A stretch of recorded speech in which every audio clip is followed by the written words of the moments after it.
Another handy tip on using the calendar is that we have a monthly forecast that can kind of guide you on your way through the month, and it highlights significant planetary aspects.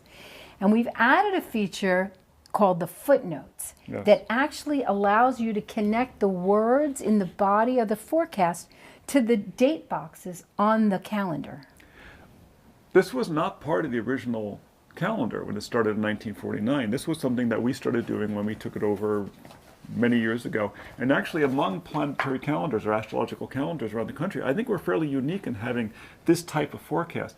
Sometimes people will put in a monthly forecast per sign, kind of like a monthly sun sign column that you find in the papers. But we find that giving an overview of how the month is going to move, how the currents are going to move in the course of that lunation, is much more helpful because we're all caught in the same sea. We're all caught in the same currents.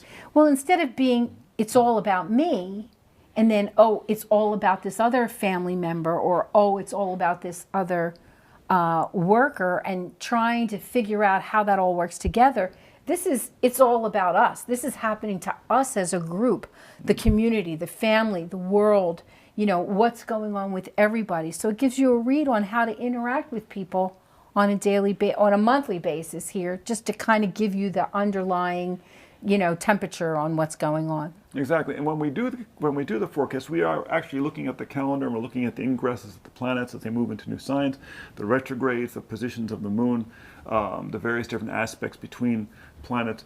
And the footnotes came about because of a very simple reason, and it was because of how we use the calendar.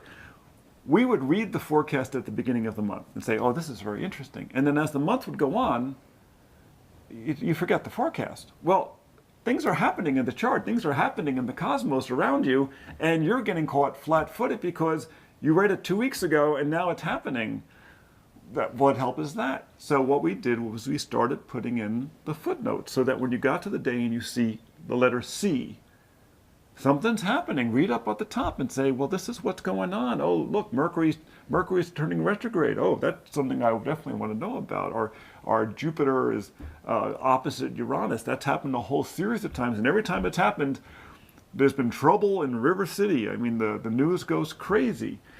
And you can use it back and forth. You can use it while you're reading the forecast and you say, oh, I wonder what day that happens. And then you look down and you find that same letter on the grid and you say, oh, that's the day. I'm going to be aware of that on that day. Or you're using the calendar and the grid part and you say, oh, look at that. There's a C here. What is that? Oh, yeah, that's right. I remember I read that in the forecast at the beginning of the month. So it goes both ways, and it kind of supports the information and makes it more usable throughout the month.